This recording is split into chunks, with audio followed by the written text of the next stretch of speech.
Neat ಪ್ರಶ್ನೆ ಪತ್ರಿಕೆ ಸೋರಿಕೆ ಬಗ್ಗೆ ವಿದ್ಯಾರ್ಥಿಗಳ ಹೋರಾಟ ತೀವ್ರಗೊಳ್ತಾ ಇದೆ. ಹೋರಾಟಕ್ಕೆ ದೆಹಲಿ ದಗದಗಿಸಿ ಅನೇಕ ರೀತಿಯ ಅವಾಂತರಗಳಿಗೆ ಕಾರಣವಾಗಿತ್ತು. ಈಗ RAF ಅಧಿಕಾರಿಯ ಮೇಲೆ ಗಲಭೆಕೋರರು ಹಲ್ಲೆ ಮಾಡಿದ್ದಾರೆ. ರ್ಯಾಪಿಡ್ ಆಕ್ಷನ್ ಫೋರ್ಸ್ ಅಧಿಕಾರಿಯ ಮೇಲೆ ಗಲಭೆಕೋರರು ಹಲ್ಲೆ ಮಾಡಿದ್ದಾರೆ.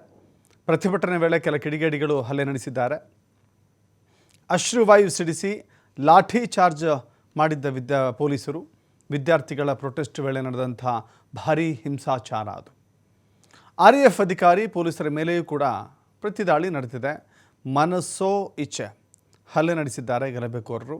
ನೋಡಿ, ಇದು ಕೂಡ ನಾವು ಎರಡೂ ಪಾರ್ಟನ್ನು ಕೂಡ ಯಾವಾಗಲೂ ನೋಡಬೇಕಾಗುತ್ತೆ. ಒಂದೇ ಪಾರ್ಟ್ ಒಂದೇ ರೀತಿಯಲ್ಲಿ ಮಾತನಾಡೋಕ್ಕಾಗೋದಿಲ್ಲ. ಅಧಿಕಾರಿಗಳು ಕೂಡ, ಯಾರು ಅಧಿಕಾರಿಗಳು ಹಲ್ಲೆ ಮಾಡಿದ್ದಾರೋ ಅವರು ಮನುಷ್ಯರೇ, ಯಾರು ಅಧಿಕಾರಿಗಳು ಹಲ್ಲೆಗೊಳಗಾಗಿದ್ದಾರೋ ಅವರು ಕೂಡ ಮನುಷ್ಯರೇ. ಆದರೆ ಯಾರ ನಿರ್ದೇಶನದ ಅಡಿಯಲ್ಲಿ ಕೆಲಸ ಮಾಡ್ತಾರೆ ಅನ್ನೋದು ಮುಖ್ಯವಾಗುತ್ತೆ. ಯಾರ ನಿರ್ದೇಶನದಲ್ಲಿ ಏನು ಕೆಲಸ ಮಾಡ್ತಾ ಇದ್ದಾರೆ ಅನ್ನೋದು ಮುಖ್ಯ ಆಗುತ್ತೆ. ನೋಡ್ತಾ ಇದ್ದೀರಿ ದೃಶ್ಯಾವಳಿಗಳಲ್ಲಿ, ಇಲ್ಲಿ ರ್ಯಾಪಿಡ್ ಆ್ಯಕ್ಷನ್ ಫೋರ್ಸ್ನ ಅಧಿಕಾರಿಯೊಬ್ಬರು ಈ ಗಲಭೆಕೋರರ ಅಷ್ಟು ಜನರ ಕೈಗೆ ಸಿಲುಕೆ ಹಾಕಿಕೊಂಡಿದ್ದಾರೆ. ಓಡೋಗ್ತಾ ಇದ್ದಾರೆ ಅವರು. ಗಲಭೆಕೋರರ ಹಿಂಸಾಚಾರಕ್ಕೆ ಹೆದರಿ ಓಡೋಗ್ತಾ ಇದ್ದಾರೆ.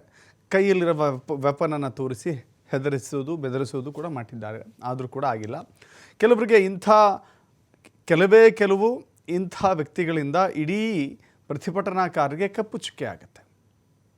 ಯಾರೋ ಒಬ್ಬರು ಮಾಡೋದ್ರಿಂದ, ಯಾರೋ ಕೆಲವರು ಇಂಥ ಕಿಡಿಗೇಡಿಗಳ ಗುಂಪು ಮಾಡೋದ್ರಿಂದ ಇಡೀ ವ್ಯವಸ್ಥೆ ಅಥವಾ ಇಡೀ ಪ್ರತಿಭಟನೆ ಮಾಡುತ್ತಿರುವಂಥ ಎಲ್ಲ ವಿದ್ಯಾರ್ಥಿಗಳ, ಎಲ್ಲ ಪೋಷಕರ, ಎಲ್ಲ ಹೋರಾಟಗಾರರ ಮೇಲೆ ಕಪ್ಪು ಚುಕ್ಕೆ ಆಗುತ್ತೆ.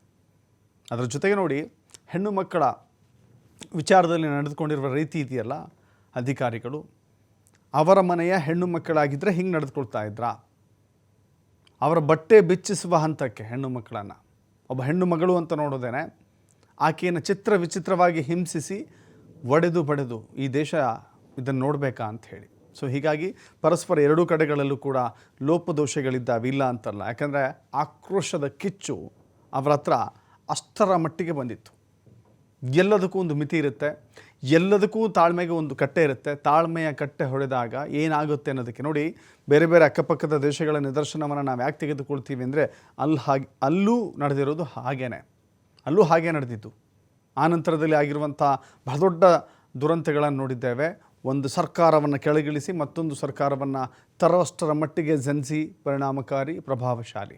ಸೊ ಹೀಗಾಗಿ ನಮ್ಮ ರಾಷ್ಟ್ರದಲ್ಲಿ ಆಗಿರುವಂಥ ಇಂಥ ಘಟನೆಗಳಿದ್ದಾವಲ್ಲ, ಅಂಥದಕ್ಕೆ ಪ್ರೇರಣೆ ಆಗಬಾರ್ದು ಅಂತ ಹೇಳಿದರೆ ತತ್ಕ್ಷಣ ಕೇಂದ್ರ ಸರ್ಕಾರ ಎಚ್ಚೆತ್ತುಕೊಳ್ಬೇಕಾಗಿದೆ, ಕ್ರಮವನ್ನು ತೆಗೆದುಕೊಳ್ಬೇಕಾಗಿದೆ. ಇಲ್ಲವಾದರೆ ತಾನೇ ಹಾಕಿದಂಥ ಬಲೆಗೆ ತಾನೇ ಸಿಲುಕಿಕೊಳ್ಳುವ ಸಾಧ್ಯತೆಗಳೇ ಹೆಚ್ಚಾಗಿದೆ.